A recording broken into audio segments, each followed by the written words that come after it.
Olá, muito boa noite. No ar mais uma edição do Band Eleições 2012. Agora que os candidatos estão definidos e homologados, vamos falar um pouco mais das coligações e da ideologia dos políticos e dos eleitores. O entrevistado de hoje é o cientista político e doutor em sociologia, Alacir Arruda. No estúdio comigo para o programa, o jornalista Carlos Marcondes, apresentador do Diálogo Franco e do Ponto de Vista aqui na tela da Band. Professor Alacir, obrigado pela presença, por ter aceitado o nosso convite. Eu começo questionando o seguinte: a ideologia dos partidos políticos acabou? Porque a gente vê partido que numa cidade está junto e na cidade vizinha é inimigo mortal. Hoje o partidarismo acaba servindo só para se entrar no melhor para ganhar a eleição? Uma boa noite, Cláudio, uma boa noite a todos os telespectadores da Band e também ao Carlos aqui presente. Eu acredito que seja mais ou menos por aí que você acabou definindo muito bem a situação e o quadro que o Brasil assiste hoje com relação à questão dos partidos políticos, né?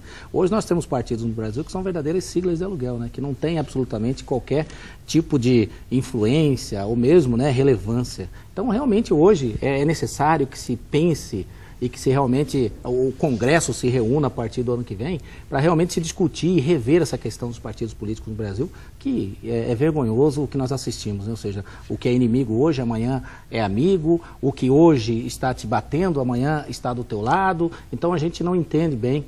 E as ideologias, a ideologia, que é uma palavra muito discutida pelo Marx, né? O Marx definiu bem o que é ideologia.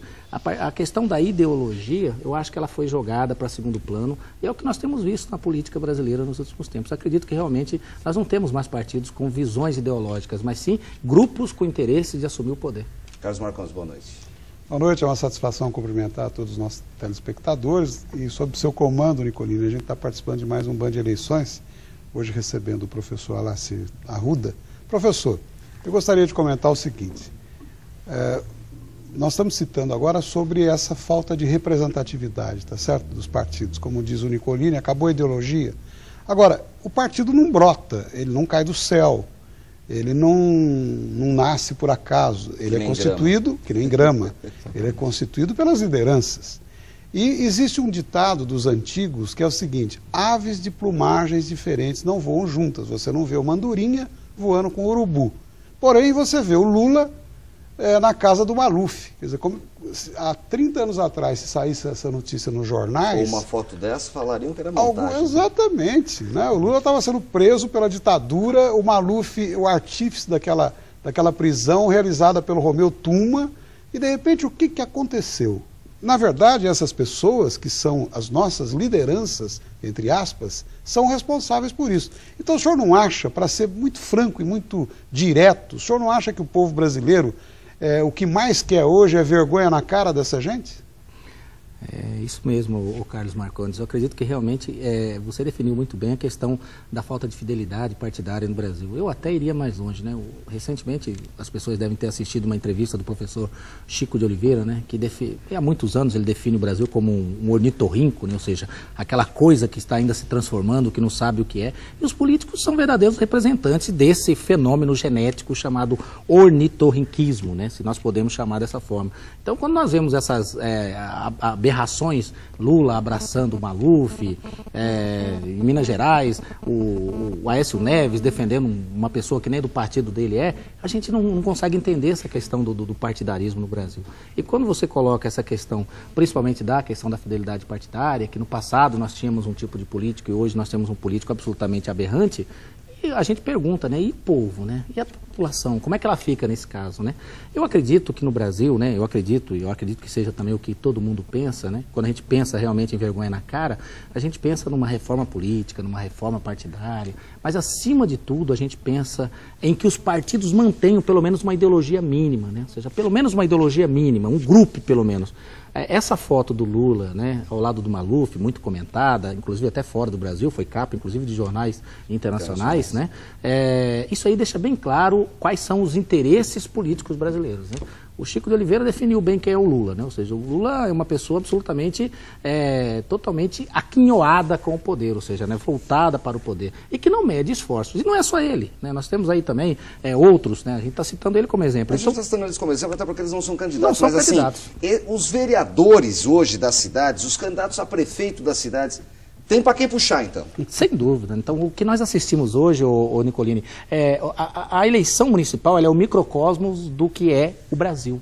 Então, hoje nós assistimos nas cidades brasileiras, são mais de 5 mil municípios, exatamente o quê? O reflexo daquilo que acontece em Brasília, com o caso Cachoeira, com Demóstenes, né? Isso, o reflexo chega naquilo que é de mais próximo da gente, que é o vereador, que é o prefeito. Então, o que nós vemos hoje de aberrações nas nossas cidades, e não são poucas as aberrações que nós assistimos, é justamente reflexo de uma política absolutamente voltada para o poder, para o fisiologismo, a qualquer custo. Então, é uma disputa, até eu diria, injusta, porque há algumas pessoas que têm boas intenções na política.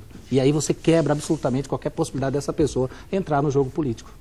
Aí fica difícil. Como fazer? O que falar para o eleitor, professor, que quer discernir e junto à pasteurização feita com o marketing político, fica cada vez mais difícil. O que falar para o eleitor que está em casa? Eu acho muito interessante quando você diz em pasteurização, e principalmente em questão do marketing político, que hoje você tem uma massificação do cidadão, né? Em todos os aspectos, seja ele mercadológico, seja ele político, né?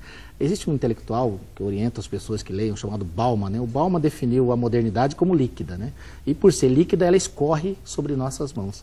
Então, o político hoje, na verdade, ele representa exatamente toda essa idiosincrasia que é o Brasil, ou seja, todas essas contradições que o Brasil vive, né? Então, quando você pergunta para mim o que dizer ao eleitor, eu diria para que ele lesse, para que ele se informasse, para que ele fosse... Existe um site chamado Transparência Brasil, que eu acho que todo cidadão brasileiro, antes de votar, deveria entrar nesse site. Ali você tem a vida política de todo mundo, o site do Tribunal Regional Eleitoral, do Tribunal Superior Eleitoral, ali você tem a vida política dessas pessoas. Você sabia, o eleitor que está em casa, que tem candidato no seu município, que tem 15, 20 processos, mas que não foi julgado em segunda instância e que é candidato, que você não está sabendo disso? Então isso, talvez eu pediria para que o eleitor fosse atrás, saber da vida política daquela pessoa, e com certeza você vai ter uma surpresa e não será muito positiva. Usar, inclusive, né, Marcondes, a internet gratuita que alguns políticos oferecem aí hoje, né? Sem dúvida. Eu acho que o professor ainda colocou um ponto interessante no sentido de que tem muita gente boa, né? A gente está analisando essa questão como um todo, sim, generalizando até,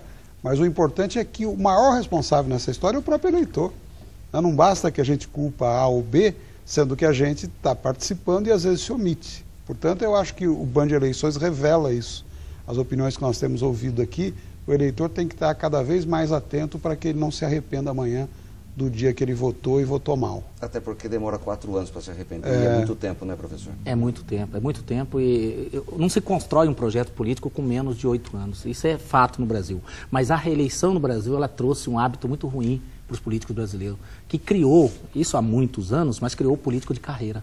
Então ele entra, faz 4 anos, depois ele, isso eu estou dizendo na majoritária, evidente, né, candidatos a prefeito, né, ele já entra com a ideia de ficar 8 anos. E aí é evidente que ele vai fazer. O índice de reeleição é altíssimo. Altíssimo. Você faz um primeiro mandato mais ou menos, meia boca, e o segundo mandato simplesmente você utiliza para caracterizar a palavra fisiologismo. Então aí nós temos o fisiologismo caracterizado no segundo mandato. Nós vamos falar mais sobre isso daqui a pouquinho, depois do intervalo aqui no Band Eleições 2012. Não saia daí, a gente volta já.